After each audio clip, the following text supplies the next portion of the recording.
todas e todes. Eu sou Camila Dias e esse é o podcast do Clube Leituras Decoloniais. Nós estamos no primeiro episódio após o piloto e iremos conversar sobre branquitude e lugares de poder. Eu estou aqui com a Isa, a Pétala, a Maria e temos uma convidada, a Elisiane Berberian, que é médica, produtora de conteúdo e amantes de plantas para enriquecer a nossa conversa. Oi, gente, tudo bom? Muito feliz de estar aqui em mais um episódio do nosso podcast com uma convidada super especial. Oi, gente, Isa aqui falando.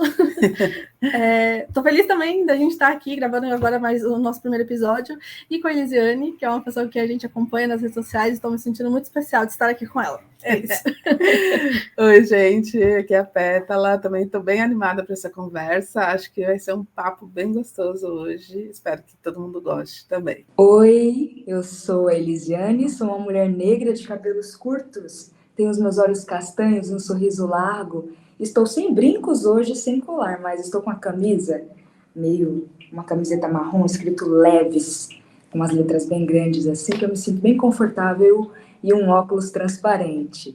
E, para mim, é um prazer. Eu pensei que vocês fossem as pessoas importantes. Eu estou aqui rindo, assim, bem feliz, eu estou bem feliz.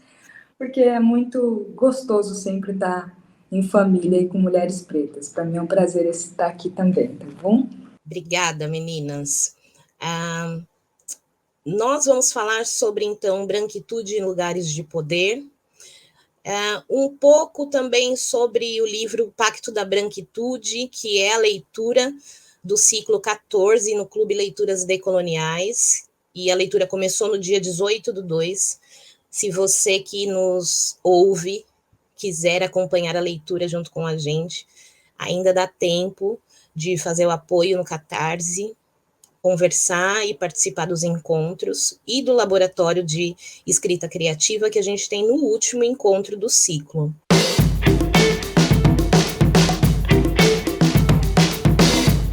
Eu vou ler um trecho do que a Cida Bento fala no livro Pacto da Branquitude, e aí a gente inicia a nossa conversa se baseando nesse trecho. Não vamos falar tanto do livro em si, mas eu acho que a conversa pode ser em cima dessa frase da Cida Bento. Não temos um problema negro no Brasil, temos um problema nas relações entre brancos e negros, e é a supremacia incrustada na branquitude, uma relação de dominação de um grupo sobre outro, relações de dominação de gênero, raça, classe, origem, entre outras, guardam muita similaridade na forma como são construídas e perpetuadas através de pactos quase sempre não explicitados. Esse livro, O Pacto da Branquitude, fala muito sobre o lugar de poder da branquitude, que é um lugar de poder. Onde eles têm os pactos estabelecidos ou pré-estabelecidos, e meio que se escudam e ficam atrás deste pacto para se defenderem, né? Para se defenderem no próprio racismo que é a própria branquitude que continua perpetuando, né? Então, todas nós aqui produzimos conteúdo nas redes sociais, de alguma forma, para determinado público. Nós temos as nossas imagens expostas, e ocupamos um lugar de visibilidade e influência na vida de pessoas. Queria que a gente conversasse um pouco como que é estarmos nesse lugar, que ainda é muito ocupado pela branquitude, e, de certa forma, também é um lugar de poder a partir do momento que você influencia outras pessoas. Acho que é desconfortável, né?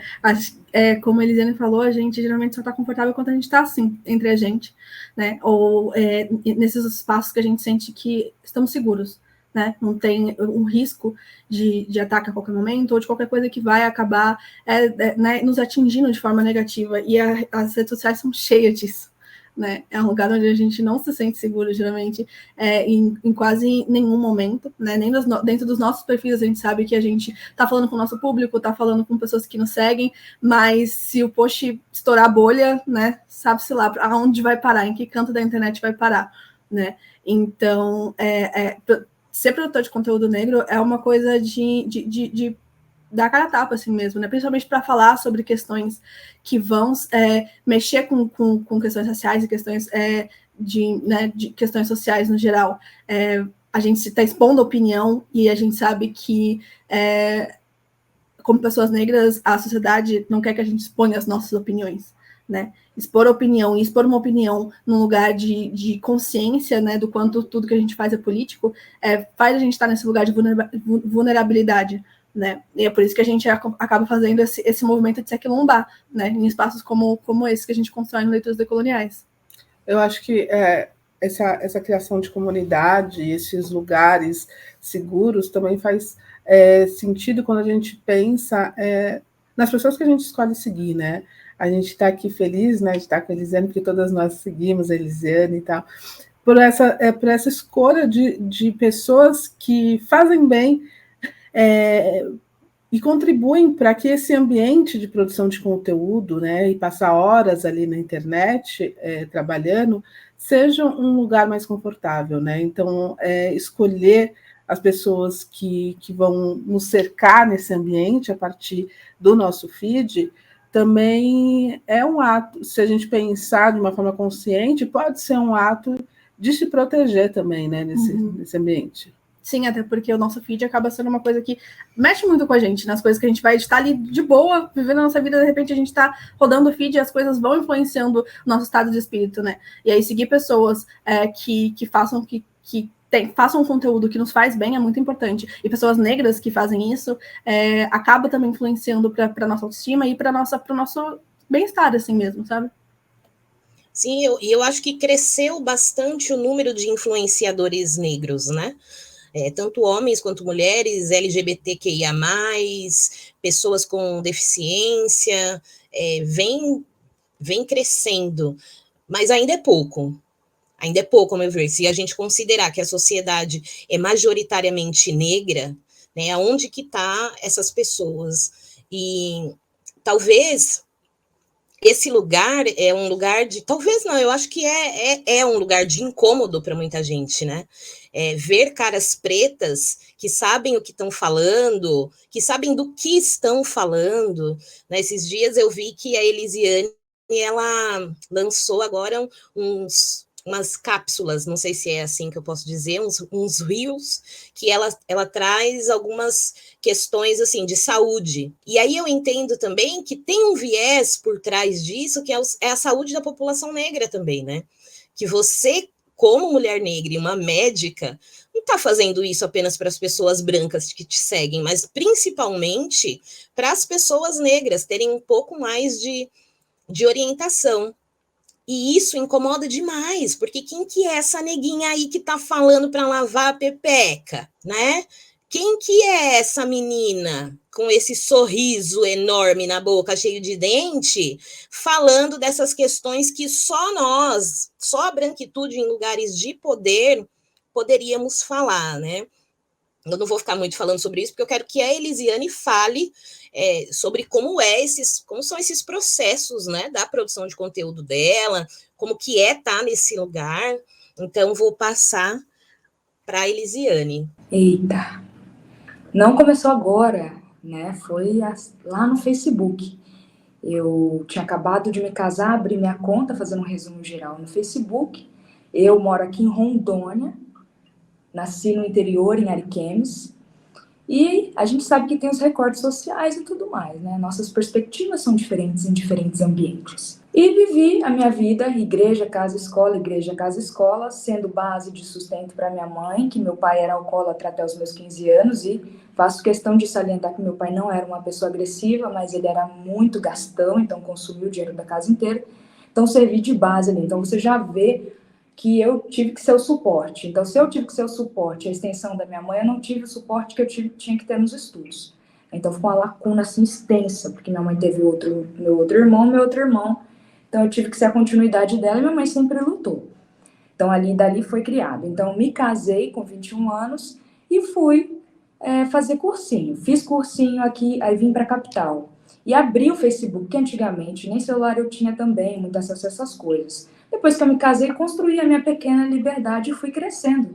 Dentro de mim mesmo, dentro do relacionamento, dentro da sociedade. Porque eu acho que quando a gente é livre dentro da gente, é uma coisa que não tem como. Automaticamente a gente vai encontrando as chaves e não tem quem segure a gente. Não, independente de onde a gente tenha vindo. E eu fui abrindo as chaves de mim mesma e da sociedade, das perspectivas de uma forma geral. E quando eu cheguei no Facebook, por incrível que pareça, eu não senti o poder da minha pele negra como mulher negra. Só fui conseguir ter essa consciência quando eu vi as mulheres conversando sobre isso. Era muito engraçado. É como se uma chave tivesse virado na minha cabeça, muito poderosa. E aí eu comecei a fazer algumas narrativas autorais, como Luciene, que eu conheci também no Facebook. E nós fazemos coisas muito parecidas. E nós nos encontramos fazendo coisas parecidas. Nós não nos vimos, sabe? Ela veio de lá, eu vim de cá, e quando nós vimos, a gente estava falando a mesma coisa. Foi muito bom. E aí a gente conversou e somos amigas até hoje. E eu fiz as minhas narrativas e construí uma pequena comunidade lá, né? E aí eu me transferi para o YouTube, porque mesmo gostando de ter me descoberto, sentido, né? Redescoberto, me visto, sentido na pele, minha pupila abriu para o comportamento social das pessoas, assim, eu comecei a observar as pessoas de uma outra perspectiva, e eu subi uma onda de raiva, né? Muito... Pô, por que eu deixei isso passar? Né? E eu lembro que eu subi, então eu ficava com raiva de todo mundo, era muito agressiva, tipo, não vou deixar mais as pessoas fazerem isso, você... Era a Lumena, literalmente, eu dava na cara de todo mundo, não deixava ninguém falar nada. E depois eu vi que isso estava me consumindo, estava ocupando o tempo do meu estudo. E, de novo, por ter sido tardia a minha descoberta como mulher negra, eu estava vivendo um consumo de identidade tardiamente, e bem na hora que eu estava tendo a oportunidade de estudar, eu estava sendo consumida com algo. Era algo que eu falei, tem que parar isso aí, tem que parar. Eu tenho que dar uma pausa com isso e estudar. E aí eu estudei, mas continuei com o meu canal no YouTube, porque meu sonho era monetizar meu canal, que eu achava que eu ia ganhar muito dinheiro. Não sei que eu quero ganhar dinheiro. Eu venho de trabalhos, né? Eu trabalhei, meu primeiro emprego foi como numa papelaria, depois foi num laboratório, depois com 17 anos eu prestei um concurso para serviços gerais e eu fui zeladora na prefeitura da minha cidade. Então fui zeladora, depois fui professora e depois me casei. E assim foi a minha trajetória de trabalho até ser médica. Então eu sempre gostei do dinheiro, independente de onde ele viesse, eu estava trabalhando. Para mim sempre foi muito digno. E aí comecei a estudar, 3 anos e meio de cursinho de reestruturação de ensino fundamental, não sei o que, passei numa particular, restrição familiar e tudo mais. Mas eu sempre dei um pouco de mim para essa parte da internet. Então, projetei para o YouTube depois eu projetei para o Instagram. E no Instagram eu compartilhava muito da minha vida pessoal. Só que ninguém tem interesse da vida pessoal de uma pessoa preta. Ninguém quer saber a roupa que uma pessoa preta veste, o cabelo que a pessoa preta arruma, os estudos, né? Então, assim, o meu canal no YouTube, ele não crescia não só pela não constância, mas também pela perspectiva estrutural racista que se tem e não ser interessante ver uma pessoa estudar, uma pessoa preta estudar. Não é interessante uma pessoa preta estudar. Eu vou fazer um vlog estudando, mas uma pessoa preta estudando, não tem um cabelo liso, sem frizz, uma coisa... Não quero. Então, assim, não tem. Então, isso, imediatamente, eu acho que eu também meio que criei um bloqueio para o YouTube e não postava também tanto como eu queria. E continuei mais no Instagram, que também eu vim com essas narrativas, depois com um pouco de lifestyle, e aí depois eu percebi que as pessoas se conectavam comigo pelo cabelo. Quando eu comecei a observar que elas se conectavam comigo pelo cabelo, né, que uma mulher negra de cabelos curtos, assim, que esse cabelo não é muito característico para as mulheres, assim, de uma forma geral, ainda tem muita resistência, aí eu comecei a postar muitas fotos. E aí eu comecei a observar uma comunidade. Aí eu construí uma comunidade sobre isso. Aí estava tudo bem, estava vivendo ali. Aí construí uma comunidade sobre isso. Eu estava na faculdade, engravidei já no começo da faculdade. Então nunca tive muito tempo para muitas outras coisas, a não ser faculdade, família e um pouco de mim nas redes sociais. Eu nunca fiz outras coisas a não ser isso mesmo. Sempre girou em torno dessas 3 coisas e nas redes sociais um pouco menos. E plantei lá um pouco, chegou na pandemia, eu falei, eu vou morrer, né? Porque eu vou morrer, né? Todo mundo vai morrer e eu vou ficar aqui enclausurada nessa estética social que falaram que uma médica não pode ser humorista ou qualquer outra coisa do tipo, não pode se expandir. E eu sempre percebi esse lado meu, bem-humorado, assim, em falar qualquer coisa, né? As pessoas já davam risada e era muito involuntário. E aí eu abri o TikTok e falei, vou fazer, porque se a gente morre daqui a pouco, eu morri dentro de uma estrutura que me colocaram ali, eu continuo alimentando. Eles me colocaram, mas eu continuo alimentando, né? Isso é muito difícil. E aí eu abri o TikTok e fiz ali meus primeiros vídeos, e fui fazendo, brotando. E nos intervalos da faculdade eu fazia, aos finais de semana eu fazia. E as aulas eram online, tinha prova. E depois, assim, que dava uma parada na pandemia, tinha provas lá presencialmente. E aí todo mundo era pego pelo cangote. Muito bom.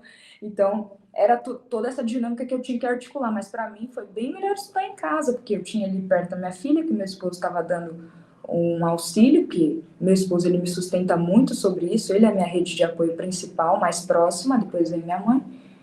E aí eu conseguia fazer essa manutenção. E aí consegui construir notoriedade no 5º ano da faculdade. No 5º ano da faculdade é internato, 5º e 6º ano são internatos. Então eu tinha que levar até a prática junto com a produção de conteúdo, porque de repente eu fiz assim, né? De repente o meu corpo acendeu. E eu também fiz uma criticidade sobre isso, porque é inerente a gente não racializar as coisas, a gente não tem como, né? Então, por que a Elisiane fez sucesso? A Elisiane tem talento, né? Tem, mas a Elisiane também é uma mulher negra padrão, né? E a Elisiane também é uma mulher negra que não tem os cachos crespos. Seu cabelo não é crespo. A Elisiane também, não sei o quê. Então, assim, eu estava entendendo o meu lugar de privilégio para o mercado de venda, né? Então, a gente precisa de uma pretinha, vamos pegar a Elisiane porque ela é uma preta mais aceitável. E aquilo ali também já comecei a subir numa onda de ódio. Eu falei, caraca, de novo, lá vem. E aí eu falei, vou segurar aqui as pontas, porque eu já tinha um outro comportamento e uma outra perspectiva sobre o começo de mim, né? Tudo bem, eles fazem isso, e eu não vou me consumir sobre isso, mas eu tenho consciência de quem eu sou dentro disso. Muita consciência. Muita consciência. E aí eu continuei. E aí percebi também que é muito mais fácil uma pessoa negra ter nicho no humor, né? As pessoas não querem, né? Então, sorrir é gostoso para todo mundo, isso é fato. Mas uma pessoa negra, quando faz humor, ela tem um nicho mais aberto, com mais facilidade. É como se fosse assim, as pessoas negras são descendentes de Mussum, né? Nasceu para fazer o outro rir, mas não para falar coisas sérias, porque quando você fala coisas sérias, as pessoas não querem mais te seguir. Não. Rola essa parada? É só mas o que você está falando? Você não pode falar disso. Não, você só precisa fazer a gente rir. Mas, como você falou, a Elisiane não é só a pessoa que faz rir, né? A Elisiane é a mulher negra. Por mais que não seja a mulher negra retinta, se reconhece como mulher negra e sabe de todos os atravessamentos que as pessoas negras passam, né? Camila, vou levantar essa bandeira que eu sou pretinha. Eu sou retinta, acredita? Eu sou...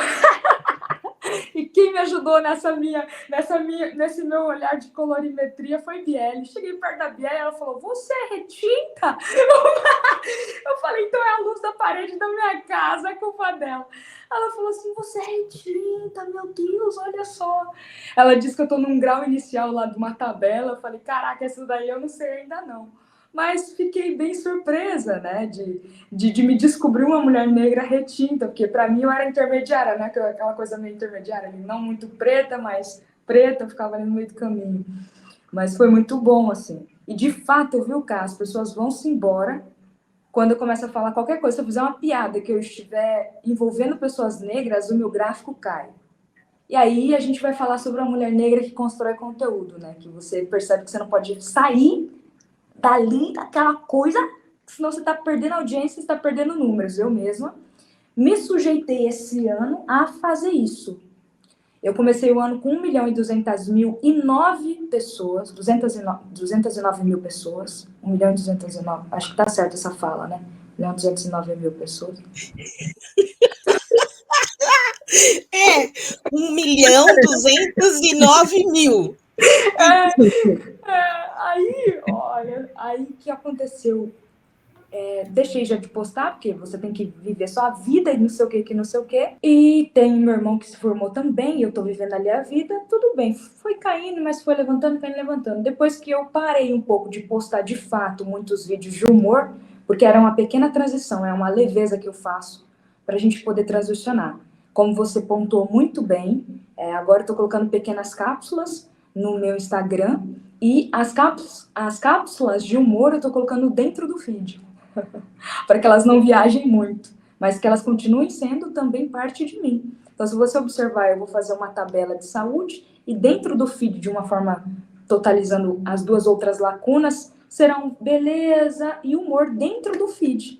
Porque ali dentro vai ser humor também para quem quiser e tudo mais, mas não vai ser o Reels que não vai viajar. Hoje, quem vai viajar esse ano é a Elisiane Médica, e beleza se for, mas o humor não, vai ficar contido. E certamente isso é um baque para as pessoas que estão acostumadas com a minha outra persona. E tá tudo bem. Então eu já me alimentei disso no começo do ano, porque começou a cair.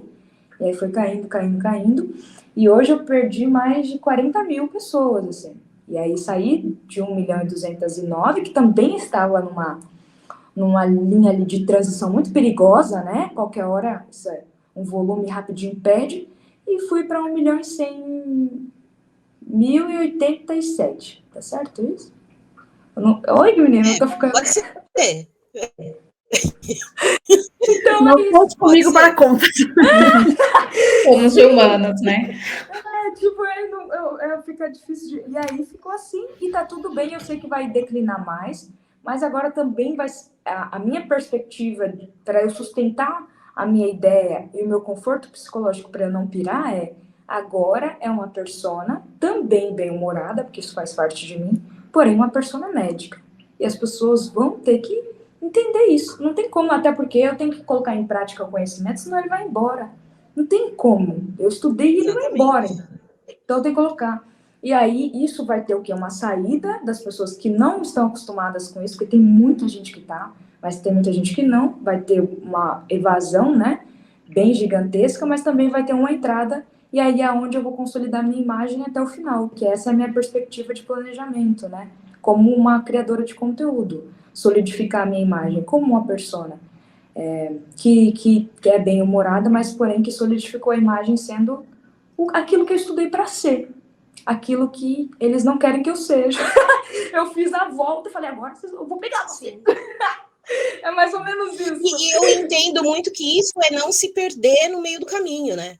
Você não perde a sua essência, você não perde quem você é em prol de publicidade, em prol de apenas visibilidade ou de um ego. Não, eu sou isso e vou continuar sendo isso e colocando todos os meus eus, toda a minha complexidade em voga. Quem gostar, beleza. Quem não gostar, porque também tem muito isso de o preto tem que agradar. Não tem que agradar, a gente não veio para agradar. Né? Passou, não tem mais isso de eu vou te servir e vou dar o que você quer. Não, eu vou dar o que eu quiser dar e da maneira que eu quiser dar. Se isso for consecutivamente render um dinheiro, ótimo, estamos aqui para isso. Mas também, se não for, tá tudo bem também, porque você tem uma outra profissão que é a medicina, igual eu tenho uma outra profissão que é o serviço social, igual a Maria que vai falar agora, tem a profissão dela que é redatora, que é revisora, igual a Pétala tem a profissão dela que é designer, e a Isa está estudando para ser uma cientista no caminho. social. Né, tá no caminho aí para ser uma cientista social massa também e que vai incomodar muita gente por onde passar. Então, a gente faz esse trabalho porque a gente gosta, obviamente, porque também visamos o lucro, porque que as pessoas brancas fazem, ocupam esses lugares de poder, ganham, são remuneradas por isso, e por que a gente também não pode ser? Parou, né? Parou a graça. Então, Maria, eu também queria que você falasse um pouco sobre essa questão, né? Como que é estar nesse lugar de poder dentro da internet, né? Ocupando esse espaço, falando sobre literatura, sobre livro. Eu posso dizer até que, para mim, não é um lugar fácil. Puxa vida, já escutei um monte de groselha, um monte de frases, um monte de falas racistas dizendo que eu não era para estar lá, porque eu tinha que estar limpando o banheiro de alguém, porque é onde já se viu. Quem que você acha que você é para ficar falando de livro? Você nem entende nada, sabe? Não é um lugar fácil para mim até hoje. Se eu disser que é muito agradável, não é, porque vira e mexe tem alguém querendo que eu saia desse lugar que possivelmente ela quer que seja dela, porque não acredita que eu tenha potencial para falar sobre o que eu estou falando, né? Eu queria começar também comentando sobre essa fala da Elisiane de, a partir do momento que se entende negra e do que isso significa em nossa sociedade, ter essa onda de raiva, de ódio, de se tornar uma pessoa muito combativa. Lembro muito de uma frase do James Baldwin que diz que uma pessoa negra consciente é uma pessoa negra com raiva o tempo todo, porque é justamente isso, não tem como, a partir do momento que a gente toma esse conhecimento, a gente quer enfrentar o mundo. E aí chega um momento que a gente percebe também que se a gente continuar nessa luta combativamente, a gente não vai viver. A gente só vai estar sempre reagindo à branquitude, às violências da branquitude. E para a gente continuar vivendo de uma forma saudável, a gente também precisa se resguardar em alguns momentos. E aí, pensando muito sobre esse lugar que eu ocupo enquanto mulher negra, criadora de conteúdo, mas que sabe que é dentro de uma comunidade que é muito branca, que não dá muito espaço para criadores negros, mexe muito com uma questão de autoestima intelectual, porque tem essa coisa de duvidar, será que o meu conteúdo não é bom o suficiente? Mas aí, ao longo do tempo, também eu fui percebendo que não é que o meu conteúdo não é bom, é porque eu sou negra. E por mais que eu produza conteúdos bons, nunca vai chegar num nível que outros produtores brancos conseguem alcançar. E aí, recentemente, aconteceu um episódio de racismo na nossa comunidade literária, com uma criadora negra, que é a Dayara, e a gente, enquanto comunidade negra, também se uniu para acolher ela e mostrar nossa solidariedade, que a gente é uma comunidade, e só pessoas negras se movimentaram para fazer isso e trazer esse acolhimento. E aí, nessa onda, enquanto criadora negra, eu acho que isso aconteceu com as meninas também, com outros criadores literários, a gente ganhou muitos seguidores. Então, eu comecei o ano lá com 17 mil e poucos seguidores, e agora eu estou com 29 mil. E aí, esse número continua aumentando. E eu sei que esse número está aumentando e o meu trabalho cresceu exponencialmente, não porque o meu trabalho é bom, porque ele sempre foi bom e sempre teve qualidade, mas é porque teve um episódio de racismo. Então, agora as pessoas se preocupam em seguir criadores negros para dizer eu não sou racista, porque eu sigo criadores negros. Mas aí vamos ver até quando dura, né? Então, eu gostei muito da fala da Elisiane, quando ela traz quase uma aula de criação de conteúdo, porque é muito estratégico, porque ela tem um ponto de partida e sabe onde ela quer chegar, porque tem planejamento.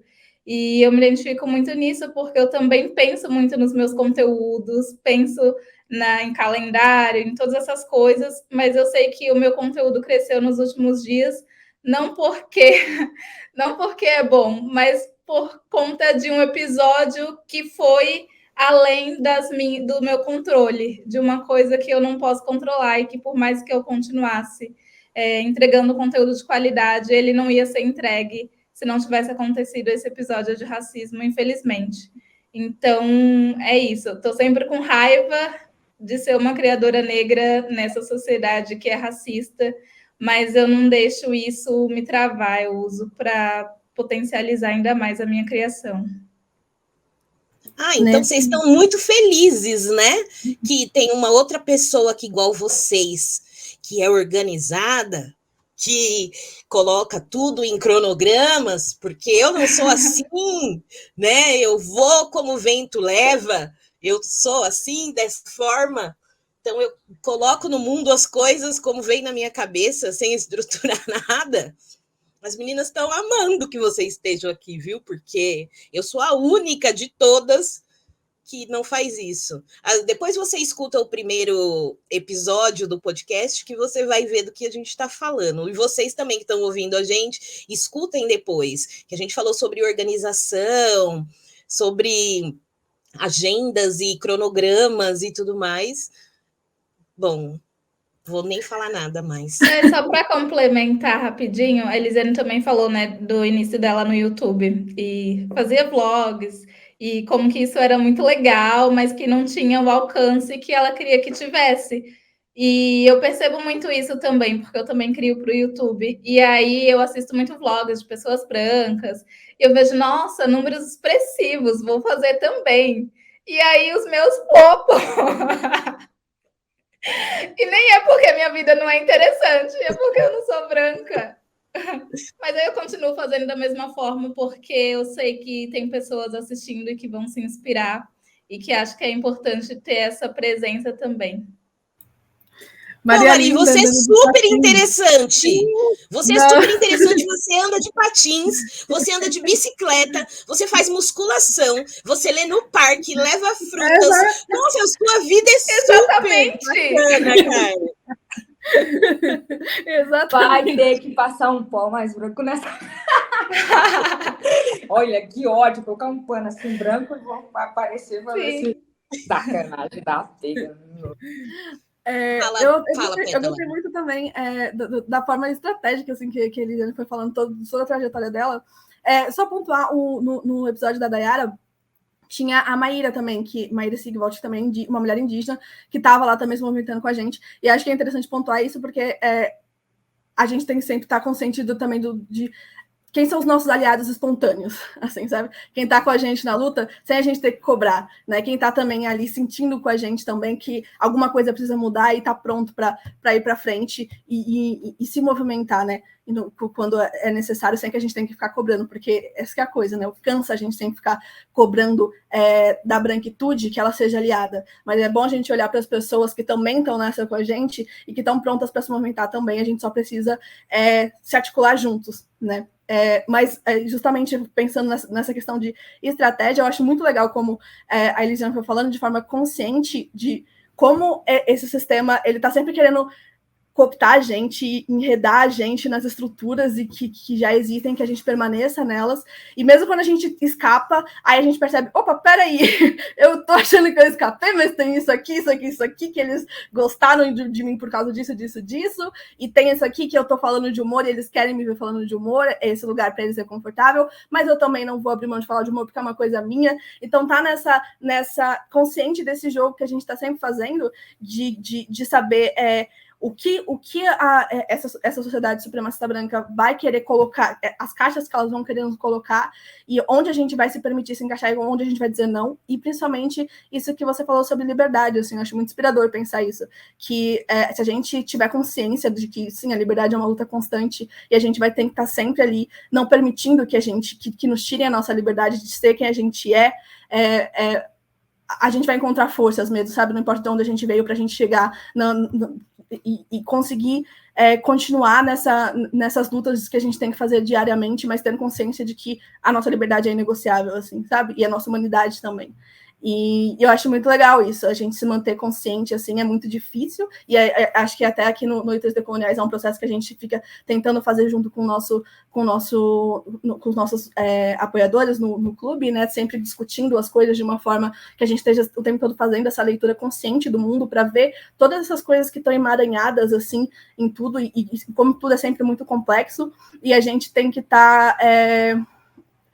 vai sempre ter que estar fazendo escolhas de onde a gente vai falar, ok, isso aqui eu consigo entender o que acontece aqui, isso aqui faz sentido, isso aqui não, isso aqui eu vou colocar um não, porque eu preciso, porque agora eu não quero mais ser só uma pessoa que vai falar de humor, eu vou falar de humor, eu vou falar de deixar o humor para trás, e vou colocar o meu eu médica na frente, porque é isso que eu quero no momento, sabe? E tá fazendo esse jogo, às vezes é cansativo, mas também a gente não consegue sobreviver se a gente não fizer isso, se a gente não tiver essa consciência, a gente vai estar com raiva, a gente vai ter que falar, não, agora eu vou esquecer qualquer coisa, vou falar de qualquer outra coisa, não vou pensar em nada de questões sociais, mas a gente vai ser obrigado a voltar nisso o tempo todo. Então, também ter toda essa malemolência para conseguir fazer essas coisas, acho que ajuda a gente a se manter sã, assim, porque é complicado lidar com tudo isso, mas a gente falar, não, ir para dentro e trazer isso para dentro de uma forma de que eu vou me organizar para não deixar esse mundo branco me bagunçar, é a forma que a gente consegue ficar sã, assim, sabe? E tinha outra coisa que eu ia falar, mas eu esqueci. Mas tem muito a ver com o que vocês falaram também, né? Sobre a gente... Eu esqueci o que você falou, que eu esqueci também agora. Conversa entre pessoas com TDAH. É assim. Eu juro pra você. Você falou a última frase, veio um insight aí. Eu lembrei o que eu ia falar. Fala primeiro. Você volta depois. Eu ia falar do negócio que a Maria falou. Você falou disso, né? Do humor ali ser um lugar onde quer te colocar como pessoa negra. E aí a Maria falou do coisa de que quando a gente fala de racismo, na nossa bolha literária, é isso, sabe? Tipo, se você é uma preta que vai falar de livro, tá bom, então fala aqui de racismo. Vai ser essa pessoa, essa educador, que vai estar sempre educando pessoas brancas. Porque nós falamos muito sobre questões de raça. Mas a gente fala muito de uma perspectiva para falar com pessoas negras e para falar a partir de um lugar que a gente não vai estar sempre falando de dor só, sabe? Mas pensando o que é ser uma pessoa negra no mundo, né? E tudo isso mais. Mas aí esses conteúdos, eles não estouram. O que estoura é quando a gente coloca lá, racismo, sabe? Tá falando racismo, explicando racismo. Dor, sabe? Isso é o que vai gerar um engajamento, assim, que vai explodir bolha. Porque senão, a gente acaba falando só com algumas pessoas negras, porque aí também vai ser as pessoas negras que vão estar mais conscientes e que vão estar dispostas a ter esse diálogo. E fica só nessa bolha de pessoas negras e pessoas não brancas que estão interessadas de ter essa conversa, de pensar o que é habitar esse mundo branco, não sendo uma pessoa branca, e de forma que a gente não vai estar falando só de dor. Mas é uma coisa que sempre me pega muito nessa coisa da produção de conteúdo, que aí as pessoas brancas, elas conseguem ter o público de pessoas negras, de pessoas não brancas, e o público de pessoas brancas, né? Essa coisa da universalidade, que também a Cida Bento fala muito no Pacto da Branquitude, né? Essa suposta universalidade branca, que a pessoa branca pode estar lá falando fazendo um vlog de estudo, pode estar fazendo um vlog lá andando de bicicleta, de patins, e tá todo mundo vendo. Agora, ser nós, só vai os nossos ver, né? Eles podem falar, inclusive, sobre nós. Exatamente. Eles falam sobre nós com toda a convicção do mundo de que sabem do que estão falando, mas não dão palco para que nós falemos de nós mesmos, né? Eu adoro quando eu vejo a branquitude abrindo seus perfis para uma pessoa preta falar. Adoro. É esse o movimento. Não é falar por mim. Deixa que eu mesmo fale por mim, sabe? Acho que o lance é também você sair desse espaço de privilégio seu e deixar um pouco. Eu não lembro quem foi, não sei se foi o Paulo Gustavo, deixou o perfil dele aberto para Djanila Ribeiro. Oi? A Débora Seco deu para Josi Ramos falar também, não foi? Uma vez? Deixou aberto para a galera entrar lá e falar, fale por você mesmo, sabe? Às vezes tem um jogo de marketing também, né? Não vamos ser também hipócrita de achar que a branquitude está aí para o que der e vier, né? Tem, lógico, né? Vou entrar nesse lance aí também. Quem sabe eu não ganho mais uma visibilidade, uns publi, uns negócios aí, se eu deixar uns pretos falar aqui no meu perfil. Mas tem algumas pessoas que realmente valem ser aliados, né? Que não querem só consumir de você para depois falar em determinados lugares que sabe o que um preto passa, porque eu tenho amigos e blá, blá, blá. Não, estão realmente interessados em transformar, né? Em transformar a sociedade numa sociedade antirracista, anticapitalista, anticapacitista, anti todas as coisas que a gente acha que não são para ter, né, na sociedade. Então, acho que vale a pena nessa perspectiva. E aí, trazendo essa questão, né, do racismo e da gente estar ocupando lugares de poder nas nossas profissões, não só na produção de conteúdo, como que foi e aí eu quero perguntar exclusivamente para Elisiane, como que é, ou como foi a sua entrada, ou a sua permanência na medicina? Você sofreu com isso também? Como que eu posso dizer? Não, eu não quero dizer se você sofreu racismo, porque o racismo, às vezes, ele é bem velado, né? E depende muito. A gente tem essa questão da democracia racial e tudo isso que, às vezes, passa, né? Passa por... Tem muito preto que fala que nunca sofreu racismo. É mentira, né? Não é que não sofreu racismo, é que não tem a percepção de que sofreu uma violência racial, né? Por conta de tudo isso aí. Não, somos todos iguais, blá, blá, blá. Não, nós não somos todos iguais, né? Então, como que se deu essa entrada e como se dá essa permanência na medicina? Você é uma mulher preta, eu não sei se você é periférica, eu sou periférica, as meninas são periféricas também, viemos da periferia, sabemos muito bem como funciona tudo isso. Então, é um outro mundo, é um outro espaço, é uma instituição. E, geralmente, nessas instituições, como a Cida Bento fala, é que tem os pactos não verbalizados. Então, é um olhar, é uma fala, é um jeito corporal de se estar do lado de uma pessoa negra. Como que foi isso? E como que continua sendo, né? Eu venho de uma família de classe média baixa, bem baixa mesmo, né? Assim, ó, aqui em Rondônia a gente estrutura por bairros, né? E aí a gente tem a periferia, né? Todo lugar tem a sua periferia, mas dentro dos bairros também tem as suas pequenas periferias. Então, por exemplo, aqui dentro de um bairro tem o que se chama Setor 3. Aí dentro desse bairro tem casas muito chiques e tem aquelas pessoas que lutaram para comprar aquele terreno, não tem dinheiro para fazer a casa, mas moram naquele bairro com a casa simples. Eu sou essa pessoa aí. Tava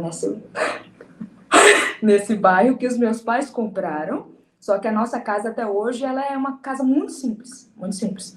Eu tô pagando dentes do meu pai, comprei um carro para minha mãe, mas a gente até hoje não fez a casa. Porque a gente está dando vazão às outras demandas, porque a casa sempre esteve ali sustentando, né? Agora a gente está vendo a questão de um outro terreno e essas coisas aí. Mas eu sou de uma família simples, então eu estou dentro da periferia não periferizada, se existe isso, né? E automaticamente, se você está ali envolvida por pessoas, que meu vizinho é branco, outro é branco, entra branco, então você não é bem quisto ali naquele ambiente, você não é bem quisto. E a minha mãe é aquela mãe tradicional que grita 5h30 da manhã até às 21h. Então, os famílias, né, dizem, você limpou assim, a gente é bem escandaloso e eu faço questão hoje, até hoje, de chegar, os assim, tô tudo em silêncio, eu saio daqui, pego a minha filha, bora lá ver sua avó. Aí já chego gritando, para dizer que a gente chegou. Esse é o nosso espaço. E com o tempo você vai construindo não só uma perspectiva de querer incomodar também, mas de que aquilo ali faz parte de quem você é, né? É uma coisa muito engraçada, porque se você for inserido naquilo, não se foge. Até que eu já não quis ser, e quando eu percebi que não tinha como não ser, eu me senti muito mais confortável sendo quem eu era. E aí eu abracei quem eu era, ficou mais fácil. Eu sou uma pessoa muito parecida com a minha mãe, muito. Então eu venho da periferia. E entrar na faculdade de medicina é uma labuta, eu acho que eu ia procrastinar danada aqui falando disso. Porque eu sou professora de geografia, entrei na faculdade porque era a faculdade que tem. Imagina você morando numa cidade de 100 e poucas mil pessoas, tendo faculdades, microfaculdades ali, para elas poderem angariar o dinheiro que tem da população, né? Sugar ali, para dizer que está dando ensino de qualidade, mas está te dando um ensino superior, mas não é nada. Então, dessas micros faculdades na minha cidade, eu me inscrevi no vestibular, fiz o vestibular, entrei e fiz. A primeira faculdade que eu tinha como pagar, porque minha mãe não tinha dinheiro para pagar. E eu não tinha, na minha cabeça, QI o suficiente para passar numa outra coisa que fosse federal. Não tinha. Então, para eu sair do ensino médio, eu já tinha que entrar numa outra já, porque eu não podia ficar perdendo meu tempo ali, tentando estudar para o Enem, tentando não sei o que. Eu não podia perder tempo. Eu acho que Isso é uma coisa meio que eu levo até hoje, que é uma coisa que às vezes eu tento desacelerar. Esse é um defeito meu. Ao mesmo tempo que é muita qualidade. Eu brinco que os meus defeitos, eles vêm de um fruto de uma qualidade exagerada. Aí a qualidade ficou tão grande, virou um defeito. Uma leonina sempre assim, nunca tem defeito. É isso mesmo. E aí, o que acontece? Então, eu saí do ensino fundamental, do ensino médio, já entrei na faculdade, sou professora de geografia, fiz minha faculdade pagando o quê? De um salário mínimo de 400 e alguma coisa, era o que dava para pagar. Então, paguei e fiz. Depois, passei por esses trabalhos que falei com vocês, depois me casei. Vim para a capital, fiz cursinho 3 anos e meio. Uma tortura, tá, Camila? Agora começando a tortura, desde o momento que eu entrei na sala do cursinho, parecia que a minha cabeça ia explodir, porque do nada eu saí de um lugar onde eu não tinha oportunidade de ter um tempo para estudar, por um tempo que isso me arrepia até hoje, assim, porque é a oportunidade que tem que ser dada. E aí eu tive essa oportunidade, e aí eu fui, mas se eu não tivesse tido, então eu teria construído a minha, porque eu sou do tipo que construo o meu caminho também. Sou essa. Eu pego a enxada e cavuco e esse caminho vai nascendo. Pô, sou assim. Mas, como foi me dado um outro caminho, eu peguei ele também. Porque eu não sou besta, não. Tá me dando caminho, eu vou estudar. E aí eu fui estudar. Mas quando eu sentei, tinha uma menina fazendo um exercício de física, assim, muito rápido na minha frente, assim. Aquilo ali me deu uma tortura psicológica tão grande. Falei, jamais que eu vou conseguir fazer esse exercício. Jamais. Eu me lembro como se fosse hoje. Eu sou muito sentimental, cheguei dramática. Eu não vou passar. Aquela menina faz aquilo e não sei o quê. E aquilo começou a me oprimir. E aí eu já tinha uma perspectiva também sobre o meu corpo negro e eu comecei só a me observar. E aí juntou o vitimismo meu, junto com a questão social, junto com tudo ali, entendeu? Eu me vitimizei, porque eu sou uma vítima. Mas aí teve uma hora que teve que acabar também, né? Eu digo que é super comum esse processo inicial da gente se sentir vítima e falar, eu sou vítima, estão me proibindo de viver, estão fazendo não sei o quê, isso não sei o quê, se não tivesse... Né? Faz parte para você se abraçar, porque você tem que se abraçar ali durante aquele processo, porque ninguém tá sentindo, é muito fria a sala, só você. É preta e você tem que se vitimizar, é um aquecedor. E daqui a pouco, quando você passa de fase, você já se empodera e fala, não vou ficar mais nesse lugar aqui. Eu sou uma vítima, mas eu não vou ficar aqui me alimentando disso. Eu vou ir pra frente. E foi o que eu fiz. Então, eu me senti oprimida, assim, desde o primeiro dia de cursinho, pelas questões que eu vivi na minha casa, vendo que eu tive que lavar roupa, limpar a casa, tudo. Que hoje é a estratégia que eu utilizo na minha vida pessoal. As pessoas falam, como você faz tanta coisa? Tem muita coisa que eu faço bem mal feito, e tem outras que eu faço bem feito, que eu vou articulando por causa dessa estratégia que eu fui ensinada na casa da minha mãe. Então, a pobreza me trouxe a estratégia base de sobreviver, a sobrevivência em si. Isso que você traz da questão do se vitimizar, eu acho que não é uma vitimização. É algo imposto pela sociedade, e lógico que nós, de certa forma, somos vítimas só apenas por nascermos pretos, né? Nascemos pretos, somos vitimados pelo sistema a todo momento, temos nossos direitos violados desde a barriga da nossa mãe, e é o lance mesmo do correr atrás, sabe? Aquela pegada da ancestralidade, de tipo, eles fizeram pela gente, né? Correram atrás para fazer pela gente, e a gente vai fazendo cada vez melhor pelos nossos, e é assim que vai. Então, assim, se eu estou aqui hoje é porque minha mãe, minhas tias, minha avó e minha bisavó, quer dizer, elas se manteram vivas para que eu estivesse aqui hoje. Mas eu entendo o que você fala quando você fala de admitir a dor e admitir, sim, eu estou sofrendo, eu estou sendo vítima nesse lugar. É que esse coisa de vítima e do vitimismo essas palavras, né, que a internet vai criando uns significados nela aí para tentar também que a gente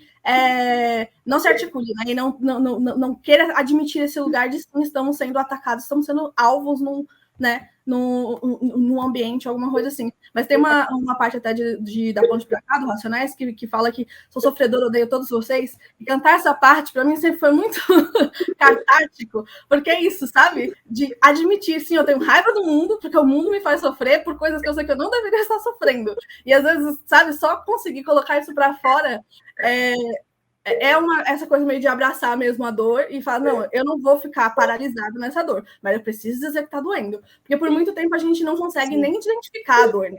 Não consegue identificar a dor, não consegue identificar o que é essa dor. Tá doendo, mas a gente não sabe nomear, a gente não sabe como chamar, né? A gente não sabe o que está acontecendo direito. Então, quando a gente começa a perceber, nomear essas coisas e dizer o que está acontecendo, tem uma coisa meio de acolhedora nisso também.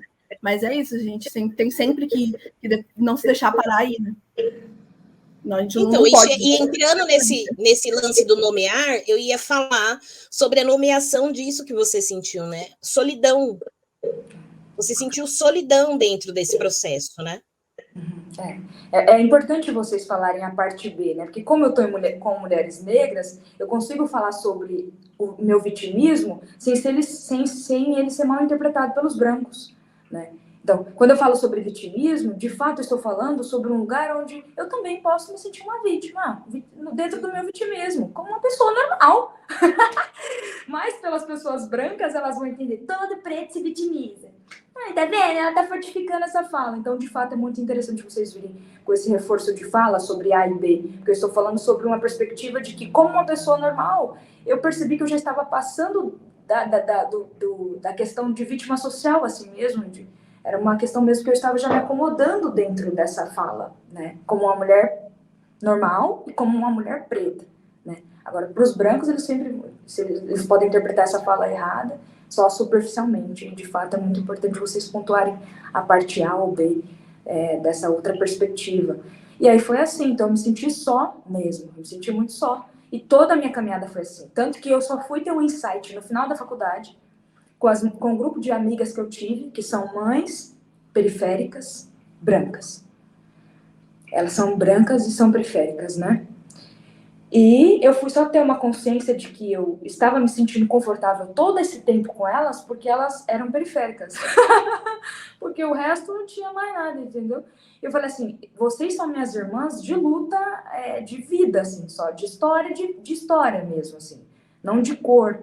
E pelo menos eu encontrei vocês, porque não tem outras pessoas. Porque o resto todo, tipo, fui pra Disney 7 vezes, Fernando de Noronha 124, e eu tô lutando para ir lá na Bolívia. E assim, para mim é super comum, eu super entendo, as pessoas também nascem dentro do lugar lá delas, porque também veio de uma estrutura, e é isso que elas têm que viver mesmo. Se eu estivesse nesse lugar, eu viveria também. Mas elas vivem e acham super normal, e essa não era a minha vivência. Então, tanto que uma vez eu fui Teve uma vez que eu fui para um evento de clínica médica em Florianópolis, foi a primeira vez que eu tive um dinheiro para ir, depois de mãe, e eu fui com essa minha amiga que também é periférica, só que ela é branca. E ela ficava assim, eu chegava em qualquer lugar e falava assim, só tem 2 brancos, tipo assim, era um evento de clínica médica de mais de 3.000 inscritos, e eu contava 7 pessoas negras naquele evento inteiro, de 3.000 inscritos. Aquilo me causava um nó, meio que você começa a andar descambalhada, você se sente muito só. É um vazio que, se você começar a alimentar, você começa a ter uma crise de ansiedade. E você tem que se sustentar numa coisa que não dê a entender também que você tá muito lá em cima ou muito lá embaixo. É uma coisa que você tem que ficar assim. E aí você meio que começa a tremer. Eu tô de salto, eu tô andando aqui ainda, E você só conta 7 pessoas. Eu falava, amiga, só tem 7. E ela ficou assim, cansada de ouvir aquilo, porque ela é uma mulher branca, mesmo sendo periférica. E eu chego num ambiente chique para almoçar, onde tem todos eles que vieram lá da clínica médica, todos brancos. E eu a única preta. Então aquilo ali começa a engasgar você. Se você alimentar aquilo te sufoca e te mata, mesmo ali naquele lugar. Naquele lugar você morre. E aí é o sucesso, é o que eles queriam que você morresse. É aquele tiro que não te fura, né? Não te faz sangrar, mas é um tiro na alma que você sente explodindo os pedaços, assim. E é muito transtornante, porque você só se vê servindo e você só se vê limpando o chão. E aquilo começa a te dar uma fobia maior ainda, né? Quem vinha me servir era uma pessoa preta, quem estava passando do meu lado catando era uma pessoa preta. Ninguém entende isso, só eu que estava me sentindo uma pessoa super sufocada. Era uma coisa muito cansativa, até hoje e é muito desconfortável, é uma coisa que eu nunca vou normalizar, não tem como nós, pessoas pretas conscientes, normalizarmos essas vivências em ambientes que a gente não consegue se encontrar, não tem como. E é isso, todo dia eu morria e todo dia eu vivia. Todo dia eu morria e todo dia eu vivia. Porque eu tenho uma filha para cuidar e tenho um pai para cuidar e tenho um esposo para cuidar. Então, todo dia eu morro e todo dia eu chegava em casa e vivia. Todo dia eu morria e todo dia eu vivia. E tinha um monte de conteúdo para estudar e tinha que morrer e vivia. E vida que segue. Então, a internet é muito, como vocês tinham dito, Pétala e Isa, tem esse ambiente que também, a gente tem que selecionar as pessoas. Hoje eu tenho muitas pessoas que combinam muito com o meu perfil de pessoa assim, mulher negra e também de personalidade na internet. E a gente tem que se alimentar disso mesmo. E era um pedaço de mim que eu jogava, assim, uma válvula de escape. Mesmo tendo coisas bem ruins, tem gente que fala, cuidado com o que você está falando, que você vai se queimar, né? Acho que foi semana passada que uma pessoa escreveu isso, muito, muito mal educada, muito mal educada, muito mal educada, e eu falei assim, faz parte, né? Pro preto o fogo já é amigo, não fica tranquila, querida, não tem problema não, pra mim já sou amiga do fogo. Preto não pode fazer um ar que a gente já tá se queimando, o fogo já tá tocando na minha pele, eu nem sinto mais. Você que tá incomodada com isso, que você é branca, tem medo aí, né? Porque não pode ser cancelada por qualquer coisa. Para mim, cancelamento, depois que Carol Conká foi cancelada, abriu-se uma nova janela, assim, sobre erros, assim. Para mim, é uma outra perspectiva sobre eu errar na internet. Não é mais intenso como seria antes. É como se ela tivesse sido o meu mártir e uma janela se abriu. E agora eu falo assim, se eu cagar nisso aqui, ó, vou apontar para todo mundo e falar assim, todo mundo se fez. E vou continuar na mesma linha de raciocínio e não vou deixar minha peteca cair, não vou. Então, assim, eu me identificava muito com Carol Conká, sem antes ter conhecido o trabalho dela, não tinha conhecido, fui conhecendo o Big Brother. E me tornei uma fã, principalmente porque a gente tem essa coisa também, né? De querer ficar se aproximando do outro por causa da dor. A gente tem, que é uma dor que se identifica com a minha, de preta também, né? De mulher preta. De ter medo de ser cancelada por qualquer coisa. Mas eu sempre me senti só, Camila, e até hoje me sinto só porque todas as minhas amigas, todas as pessoas, eu sou a periferia da medicina, se você quer falar sobre periferia, eu sou uma pessoa preta que estou terminando de pagar minha faculdade ainda, mas não posso entrar numa residência como as pessoas bem estruturadas fazem, elas já saem da faculdade, já entram numa residência, porque os pais estão ali para auxiliar nesse crescimento, pagam um apartamento, paga gasolina, a pessoa pode estudar um ano para passar na prova de residência e depois entrar na residência ou menos, elas podem fazer isso, né? E eu não posso fazer isso, eu tenho que juntar um dinheiro primeiro, porque eu tenho uma família, eu tenho pais, esposo, filha, juntar esse dinheiro para depois ver se eu entro numa residência. Então existe também a periferia da medicina, que é como o meu irmão preto, que acabou de se formar, que está indo atender lá na ponta do Paraná, porque nenhuma pessoa vai lá. Entende? Então, só quem vai nesses lugares mais periféricos são as pessoas periféricas que entraram na medicina. Então, as pessoas acham que a gente entra na medicina e a gente já sai bamburrando de dinheiro, mas quem vai lá fazer o trabalho braçal ainda continuam sendo as pessoas pobres, que vão continuar sendo pobres se não conseguirem economizar. E é assim. Existe a periferia da medicina também.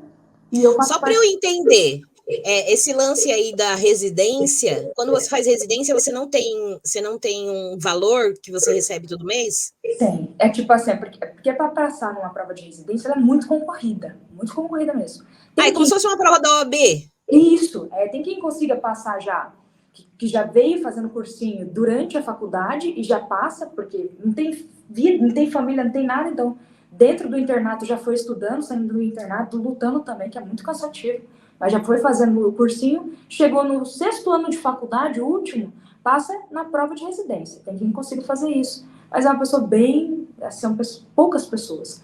No meu caso, eu tive que concluir, e aí, se eu quiser fazer um cursinho, eu pago, se eu não quiser, eu estudo sozinha, mas eu tenho que estudar um tempo, e no meu tempo. E o meu tempo, Elisiane, ele é bem demorado. Para mim, eu seria 1 ano para estudar para poder passar na prova de dermatologia de residência, que são projetos estaduais e do governo. né? São do governo, a gente tem que passar no governo. Aí a gente ganha uma bolsa de 3 e pouco, alguma coisa assim, que é uma média maior do que o salário mínimo, né? Que a gente sabe que as pessoas recebem.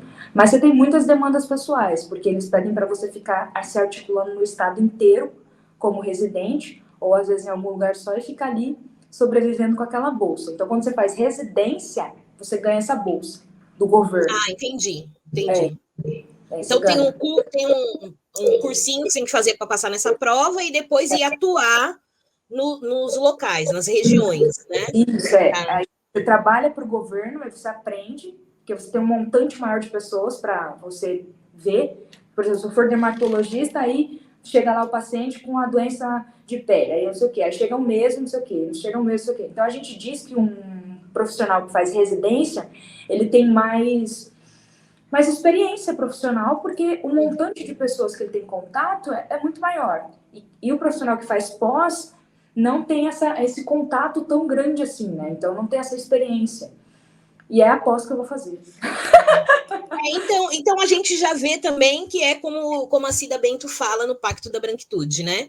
Que mesmo os pactos não ditos levam a pessoa a estar num pedaço ou num nível da classe social e econômica que já garante isso, né? Então, assim, vem da família, do nome, da cor, né? Da raça.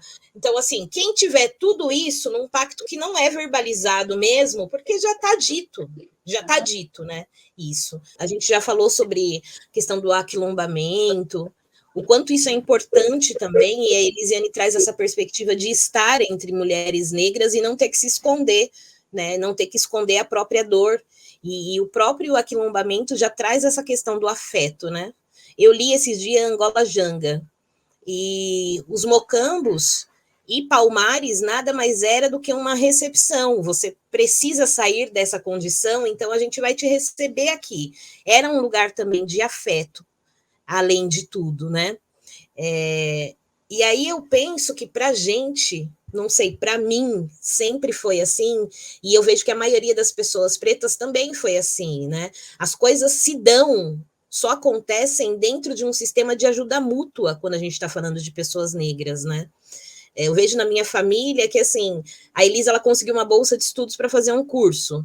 Aí a minha tia faz a marmita, eu pago a passagem, e a outra tia faz não sei o que lá, sabe? A gente vai se ajudando mutuamente para conseguir um objetivo final. E isso acontece na família, no trabalho, quando a gente encontra alguém no trabalho que também é preto e sabe o que a gente passa, né? Nas nossas lutas raciais, bem visto o movimento negro, que faz todo também esse movimento de coletividade, de aquilombamento. O nosso pacto, ele é sempre muito verbalizado, né? Como que é isso, né? Como que a gente enxerga esses pactos narcísicos não verbalizados entre a branquitude para garantir essa manutenção desses espaços de poder e de preservação desses privilégios, né? A gente poderia pensar como que a gente enxerga esses pactos narcísicos que não são verbalizados entre a branquitude para garantir a manutenção desses espaços de poder e de preservação dos privilégios, né? Fazer um comparativo de como os nossos pactos, que são sempre muito verbalizados, até para que a gente consiga alcançar esses espaços de poder, e esses que não são verbalizados, né? Que sempre acham que, é mérito. Não, eu estou aqui porque eu tenho mérito de estar aqui. Mas desconsidera qualquer outra ação ou qualquer outro movimento que não seja aquele do eu estou aqui porque eu mereço, ou aquele não verbalizado que é eu tenho todas as ferramentas e todos os mecanismos e eu tenho a grana para estar aqui, mas eu não vou te dizer isso. Esse é o pacto não verbalizado. Eu tenho nome, tenho dinheiro, eu tenho tudo todos os equipamentos. E quando eu me formar, meu pai vai abrir um consultório médico para mim. Mas eu não vou te falar isso, porque se eu te falar isso, eu vou romper com esse pacto narcísico. Então eu vou fingir que tá tudo bem e que eu tô aqui só porque eu mereço. Mas tem esse outro lado também, que é o do nosso pacto, muito verbalizado, para que a gente chegue nesses espaços de poder. Vocês entenderam? Ou eu fui muito verborrágica? Vamos lá, Maria, fala aí. Eu percebo muito isso também, que é o que a Cida Bento fala, né? Que o pacto da branquitude é silencioso, enquanto o pacto da negritude, ele é barulhento, assim, ele é mais expressivo. E eu não sei se tem exatamente um pacto da negritude. Tem muito esse aquilombamento, é muito uma coisa de resistência, uma coisa de sobrevivência. A gente precisou... né?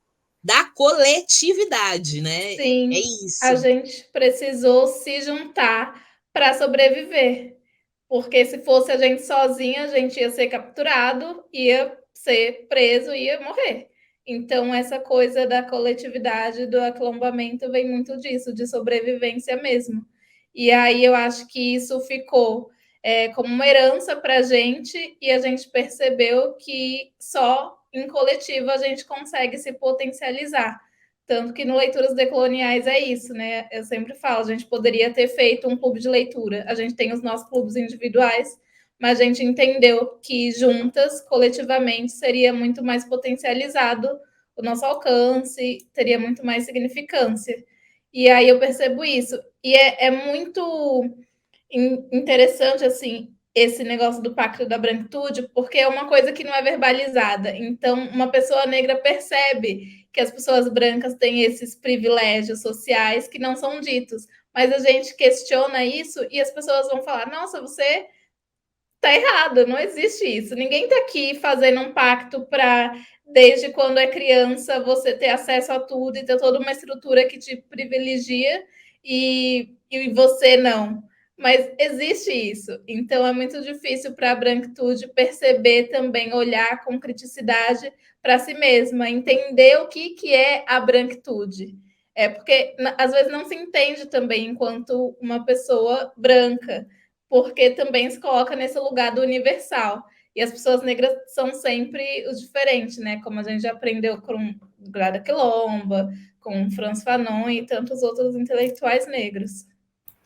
E acho que essa dicotomia é interessante, porque é isso, o poder desse pacto está no silêncio, né? Está nessa coisa de que de fingir que é tudo natural. Tá tudo acontecendo aqui na ordem natural das coisas, e que você tá vendo que gente sendo privilegiada aqui, você tá doido, sabe? E vai nesse silêncio assim mesmo, que tudo se mantém na mesma coisa de sempre, sem que ninguém fale nada. E pra gente conseguir se aquilombar, a gente vai começar a falar. Aí justamente fazer esse movimento de contrafluxo, né? Tá tudo indo num fluxo da ordem colonial, e a gente tem que, né, fazer um barulho ali para criar uma barreira e falar: pera, quem vai se juntar aqui comigo e ver que tem só 7 pessoas pretas nesse lugar, sabe?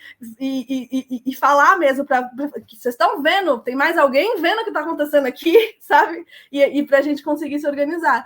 E aí é isso, vai sendo essa coisa também de informar um ao outro, né? Tipo, você precisa de alguma coisa? Eu vou te ajudar. Você passou numa bolsa, você tá com dificuldade para conseguir se alimentar por causa do tempo, eu vou fazer a marmita para você. E ir se comunicando, porque é muito fácil que a gente nessa vivência periférica que a gente tem, quando a gente tenta se movimentar para ir em outros lugares, acessar outras coisas, a gente se vê sozinho e se sentir meio ilhado, assim, né? Então, meio a gente se comunicando para conseguir ainda se manter conectado e não se perder nisso, né? E não acabar ficando só nessa solidão e sendo enclausurado por essa solidão. Então, a gente precisa mesmo falar, até para a gente saber quem está com a gente, e porque tem essa questão também, né? Às vezes a gente sabe que tem outra pessoa negra ali no espaço, mas a gente sabe se essa pessoa negra é uma pessoa negra consciente, é uma pessoa negra que tem consciência de raça, de classe, que vai estar ali realmente para te ajudar, ou se quando você tentar demonstrar alguma coisa, ela vai virar para o outro lado e fingir, tipo, não é comigo, eu não vou, sabe? Não vou ser, já sou alvo, não vou ser alvo aqui também, sabe? Então, a gente precisa se comunicar para a gente conseguir se aquilombar, né? e conseguir fazer isso de forma efetiva, né? Meio que eu fiz uma entrevista no YouTube o ano passado, e aí a Nathalie me perguntou com quem que você se aquilomba, né? Eu falei, com meu pai, que nem gosta muito de falar isso, né? Então, assim, aqui em Rondônia, tirando a parte da brincadeira, é muito complicado você encontrar esses lugares. Muito, porque o racismo ele é bem veladinho, né? Assim, bem veladinho mesmo, assim, entendeu? Aqui é diferente, é muito engraçado. Eu achei bem engraçado que eu fui com meu esposo no Rio e eu falei, lá no Rio eles fazem a cara de que não tá gostando de você. E eles ficam te olhando assim, na sua cara. Eu falei, então tá explicado, porque a galera lá no Sudeste grita toda hora e fala, vou tacar fogo nesse racista aí. Porque é uma coisa assim que não tá... Eu cheguei lá no hotel, a mulher me olhava assim, mas na minha casa, mas que gente, que coisa... Tá tenso aqui, hein? Aí eu falei assim, gente, me segura, pega minha peruca. Eu falei pro meu marido, quase eu falei isso pra ele. Olha, mistura uma vontade de brincar com a vontade de voar de verdade, que você não tem ideia. Mas você tem que manter a mistura, né? Mas você vê de novo, só quem tá servindo lá na panqueca é a preta que entrega, é o preto quem limpa é a preta. E quem tá nas linhas de frente anotando o seu nome tem um olho azul. E é branco. Aí eu falei assim, isso aqui tá meio estranho. Esse lugar tá meio estranho. Lá em Rondônia, aqui em Rondônia, a gente é muito mestiço, né? Então, assim, tem bastante mestiço. Muito mestiço, né? Então, assim, as pessoas se entendem como pessoas brancas. Pessoas pardas se entendem como brancos. Aí todo mundo que é pardo aqui, então a gente tem muito branco, assim, entendeu? Mas é todo mundo muito misturado, bem diferente do Sudeste, lá no Rio, que tem bastante... As pessoas negras são bem negras, tem poucas pessoas meio retim, né? Negras claras, né? Negras claras. E aí você vê o branco. Aqui é muito mesclado, assim. Tipo, um café com leite muito mesclado. E as pessoas pardas se sentem brancas aqui. Então, eu não tenho um aquilombamento, porque as pessoas também não gostam de conversar sobre isso. E quando eu falo sobre qualquer coisa, você tá falando sobre isso, parece que estão querendo te calar com os olhos. Então... eu não converso sobre isso se ninguém conversar. Igual Jesus, entendeu? Você tá afim de ouvir de Jesus? Eu vou falar. Se não tiver, eu não vou falar, não. Ficar forçando a barra. Eu não, já cansei. Porque eu fiquei que nem uma idiota falando com um monte de preto. Então, esse negócio que não sei o que, não sei o que. Que eu sou preta não, eu sou branca. Falei, meu nossa senhora, então tá bom. Eu vou pegando minha bolsa e indo embora. E a mulher recinta. Eu falei, caraca, é só queimadinha. Eu falei, então tá bom. Vou ficar forçando a barra pra ninguém, não. Né? Aí eu falei igual Jesus, igual o pessoal da congregação que bate no seu portão domingo de manhã pra você, né? Eu vou ficar fazendo isso, não, vou querer ficar conscientizando ninguém, não. A internet tá aí já, cansei, tá doida, hein? Tô aqui na minha vida, aqui, ó. Tô já articulando. E é isso, galera. Veja quem quiser ver, não vou ficar mais abrindo o olho dos outros forçadamente, não. Mas, assim, se eu tiver que me posicionar como uma mulher negra e falar, eu falo. Se não tiver, deixa eles pensarem. Não vou ficar mais forçando a barra. Mas tem esse lance do aquilombamento dentro da sua família, porque eu percebi. Eu vi esses dias o seu irmão que foi se formar. Então, assim, mó corre, todo mundo junto, e aí vamos lá alugar roupa, e aí vamos alugar o terno dele, todo mundo junto.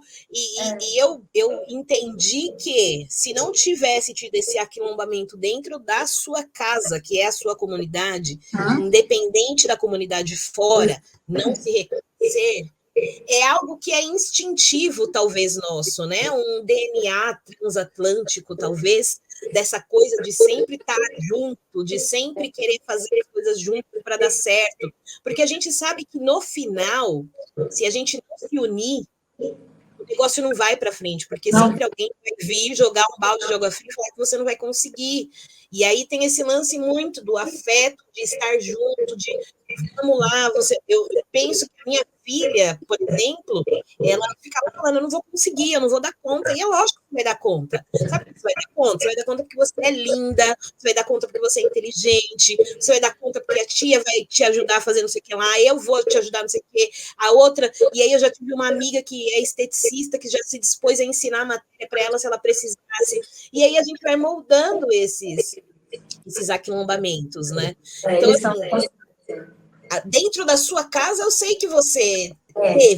É porque meus pais, eles não conversam, né? Quando eu falo assim, meu pai, ele é um homem negro retinto, ele é baiano, retinto, e ele nunca teve uma conversa, né? Pelo contrário, sempre foi muito resistente essa fala. Elisa, nós somos todos iguais. Meu pai é dessa fala, entendeu? E aí, também, quando eu me descobri uma mulher negra e vi meu pai falando isso, eu também falei, pai, para com isso. Eu até fui um pouco grosseira na minha autodescoberta e na inserção da abertura dos olhos deles. Mas depois eu percebi que não estava correta a forma como eu estava querendo ensiná-los a enxergar o sistema, e eles dentro do sistema. Então foi uma coisa mais suave, eu falei, bora suave aqui, porque a gente já apanhou tanto, ainda eu tô querendo bater nos meus pais para eles se enxergarem, para a gente se conversar. Eu não vou mais forçar isso aqui não, deixa ele falar que somos todos iguais, e eu vou mostrar para ele que não é assim. Hoje os meus pais têm uma outra perspectiva, a gente fala a palavra preto com mais fluidez, assim, sabe? Uma coisa mais fluida. Mas foi depois que eu me casei, quando eu estava concluindo a faculdade, mais ou menos, que meu pai começou a ter essa sensibilização, assim, de não se perceber como uma pessoa vítima. Minha mãe, ela é uma mulher negra clara, né? Então minha mãe, ela também tinha essa resistência de falar que ela era uma mulher negra, mas logo depois que ela começou a me ver na internet, então ela sai falando assim, eu sou negra, então aqui é assim, entendeu?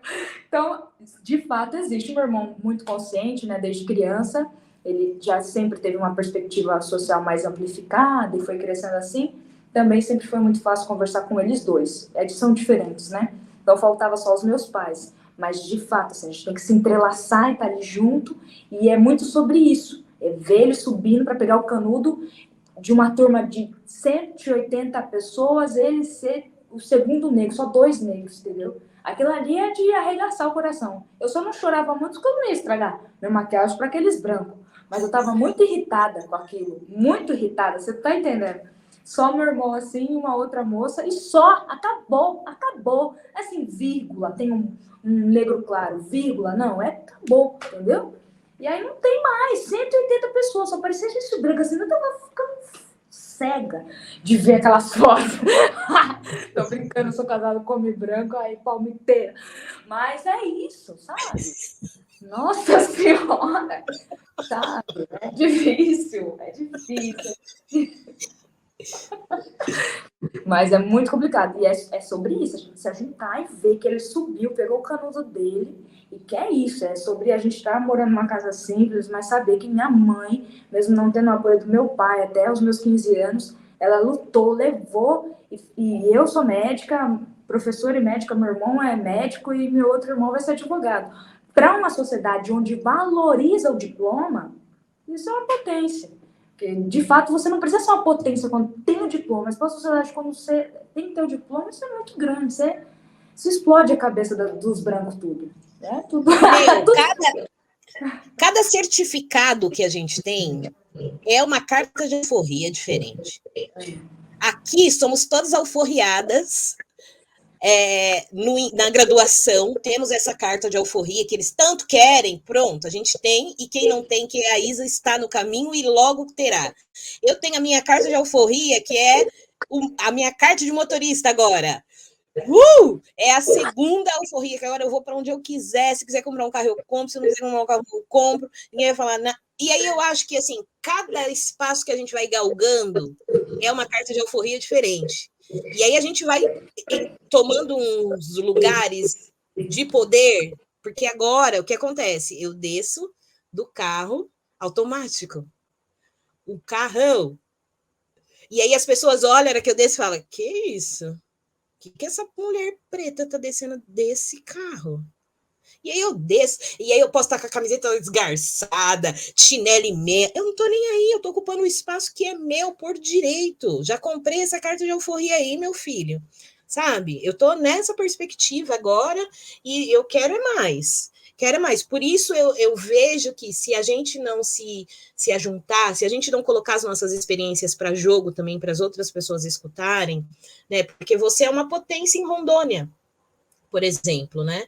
As pessoas que te ouvirem falar, eu sou uma mulher preta, vai começar a rever alguns. Ou não, pode ser que não também. Mas você está aí. E agora você está fazendo isso.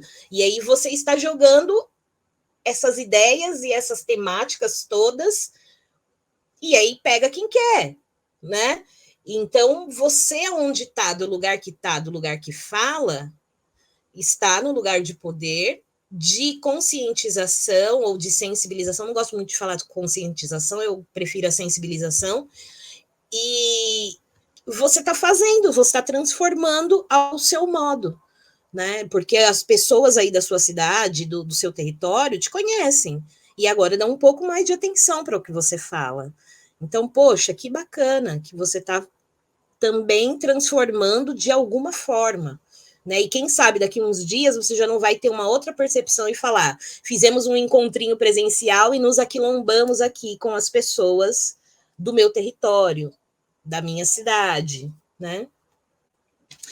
Eu tô falando pra caramba, as meninas não falam, deixa as meninas falarem. Você quer falar? Fala, a Isa fica ali, ó, tô vendo.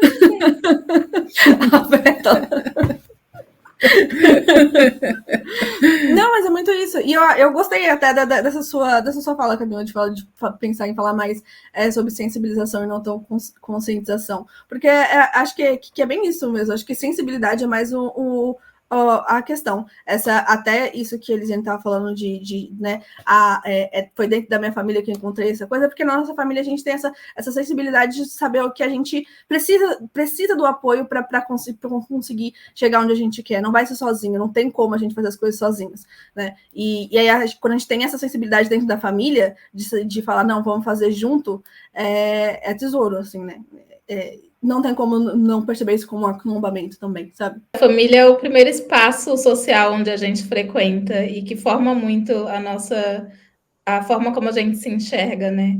Então, ter o apoio da família, e mesmo que não seja uma família a princípio muito consciente, mas a partir do momento consciente de si, né? De se enxergar enquanto pessoa negra, ter essa leitura racial, esse letramento.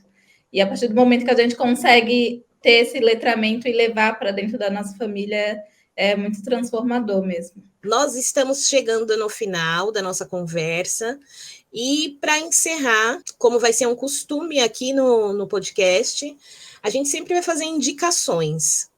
Então, as meninas e eu faremos a indicação de algo que a gente está lendo ou assistindo e gostando bastante, para que vocês também deixem aí nas suas wishlists e vejam depois, se interessar. Eu vou começar, então. Eu falei aqui do Angola Janga. Eu li esse quadrinho para o meu clube de leitura, o Lendo Escritores Negros Brasileiros. Nós tivemos o encontro, foi muito bacana. Não sou muito de HQ, né, de história em quadrinhos, mas foi um livro que me tirou da zona de conforto. Já tinha lido outras coisas sobre Palmares, sobre zumbi e tudo mais, mas é uma outra perspectiva de contar e narrar a história de Palmares e dos outros mocambos, né, que tinham na época da escravização de pessoas africanas aqui no Brasil, um lugar para onde eles se refugiavam e construíam uma nova comunidade, fora da submissão e fora da opressão, né, dos colonizadores. E o Marcelo de Salete, ele trouxe essa perspectiva de zumbi, de Palmares nos quadrinhos, me tirou dessa zona de conforto e eu quero indicar para todo mundo, porque, antes de tudo, as ilustrações do Marcelo de Salete é uma obra-prima, né? São muito boas. Então, assim, é um livro que você tem, mas é um livro que pode ser de colecionador, porque é um livro muito bonito, num todo. A minha indicação vai ser uma leitura que eu concluí recentemente, que é esse livro aqui, Uma Temporada no Inferno, do escritor Henrique Marques Samin.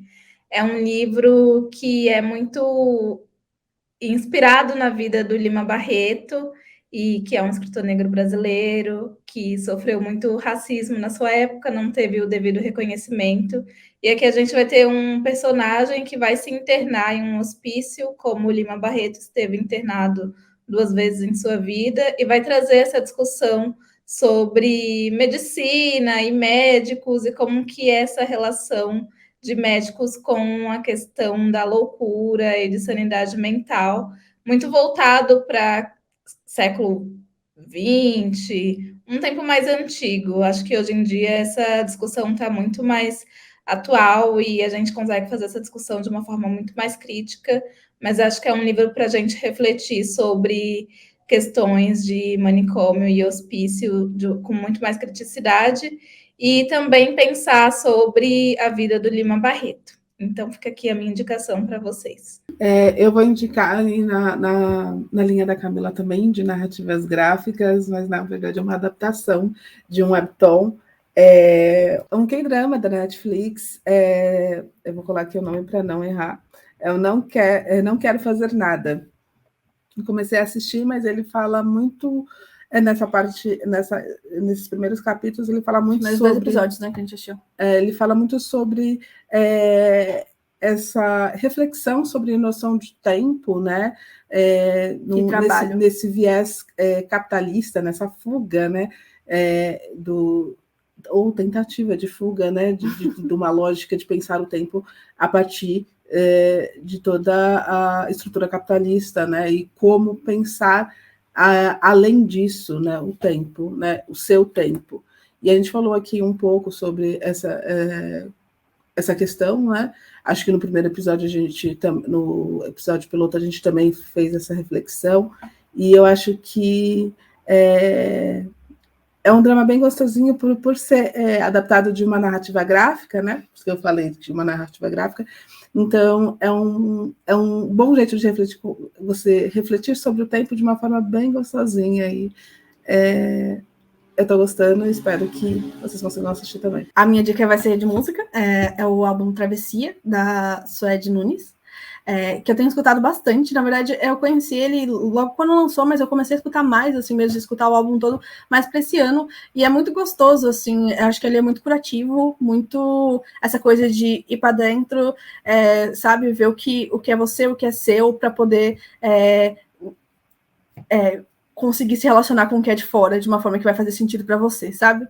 Então, fica a dica desse álbum que eu acho uma delícia de escutar. E acho que vai muito nessa coisa de cura que a gente tava falando aqui, sabe? Eu não sabia que podia indicar música, não, cara. Pode indicar também? Tô nessa vibe. Pode indicar uma música. A minha preferida de Newton, Travessia. Eu gosto tanto daquela música, fala muito. Eu gosto daquela música. Até esqueci que fala muito.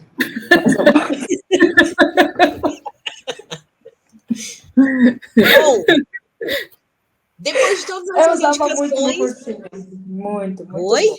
Eu usava muito no cursinho, né? Eu ouço de vez em quando. Beleza, então.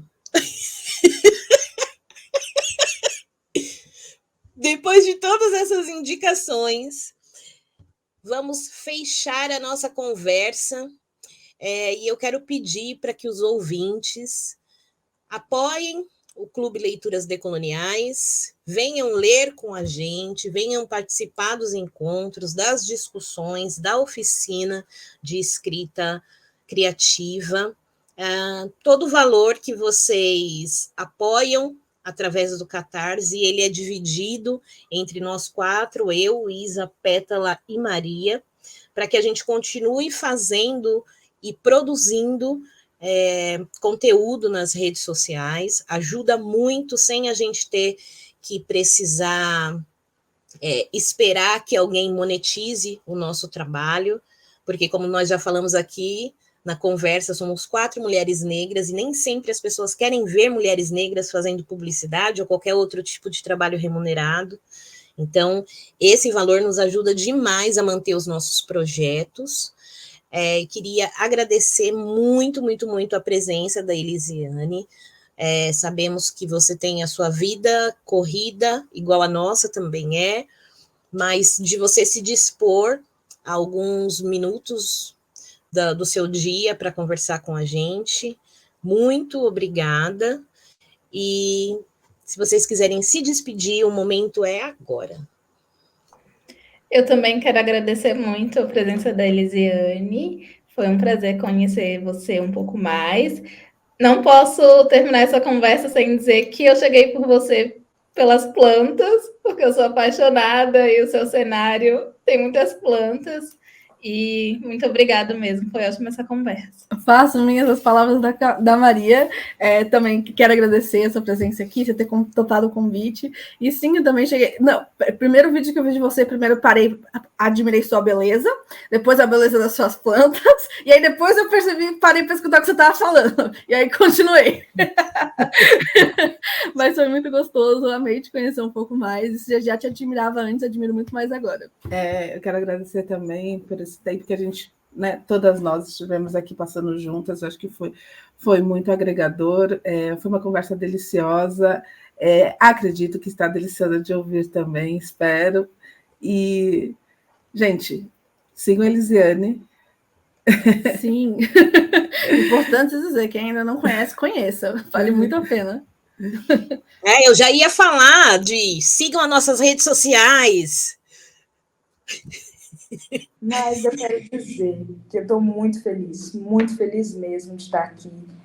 A parte da noite sempre é um momento que eu deixo em off mesmo, porque eu só fico em casa, compartilho as minhas vivências em casa, então é porque vocês são pessoas importantes para mim e eu me sinto muito feliz de estar compartilhando um pouco mais de mim com pessoas que eu me sinto confortável. Me sinto em casa, sem medo do julgo.